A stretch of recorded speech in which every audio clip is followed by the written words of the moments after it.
नमस्कार मित्रों, मैं हूं C Harish and welcome back to my channel.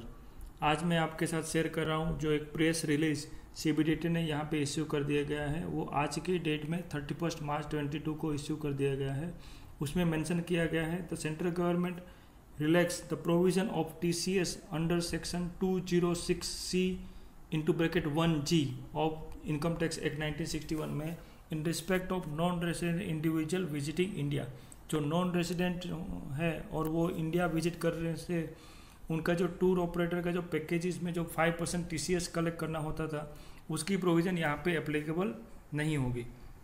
यहाँ पे मेंशन किया गया कि the representation were received from domestic tour operators, क्योंकि ये जो टीसीएस कलेक्ट करना पड़ता था वो डोमेस्टिक टूर ऑपरेटर को करना पड़ता था।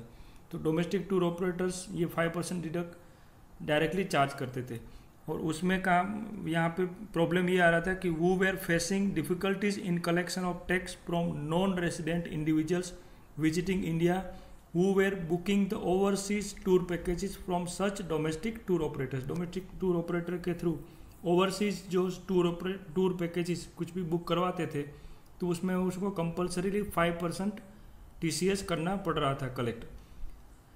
क्यों डिफिकल्टीज आ रही है? क्योंकि सच इंडिविजुअल पर्सनस जो such persons may not have a PAN, जो इंडिविजुअल जो भी टूर यहाँ पे परचेज करते थे और इंडिया में विजिट करते थे उनके पास ना तो उनका पान था and the tax is required to be collected at higher rates. तो उससे क्या होता था, टैक्स भी हायर रेट से तो कलेक्ट करना पड़ता था, plus such non resident may find it difficult to furnish their ITR and claim the refund. तो उनके पास कोई पान कार्ड ही नहीं रहेगा तो फिर वो आईटीआर भी क्लेम नहीं कर पाते, आईटीआर फाइल नहीं कर पाते थे और रिफंड भी क्लेम नहीं कर पाते। तो एक तरीके से ये उनके लिए पूरा कॉस्ट ही हो जाता था। जो 5% टीसीएस था वो 5% समझो कॉस्ट ही हो गया, एडिशनल कॉस्ट हो गई थी उनके लिए। तो एक टाइप का टैक्स ही, क्योंकि वो रिफंड भी क्लेम नहीं कर पाते थे क्योंकि उनका पास पान नहीं रहता था। तो ये सब सारी डिफिकल्टीज को देखते हुए और रिप्रेजेंटेशन काफ़ी टूर ऑपरेटर्स जो डोमेस्टिक टूर ऑपरेटर्स है उनसे भी काफ़ी सारे रिप्रेजेंटेशन यहाँ पे गवर्नमेंट को गया था। तो उसके तहत अभी गवर्नमेंट ने नोटिफिकेशन नंबर 20/2022 ऑन 30 मार्च 2022 को इश्यू कर दिया गया है। और वो नोटिफिकेशन के तहत in order to remove such difficulties the central government, ये उनका जो पावर दिया गया है उसको एक्सरसाइज करते हुए specified that the provision of the said section shall not apply, वो एप्लीकेबल नहीं होगी। किसको नहीं होगी? To a buyer being an individual.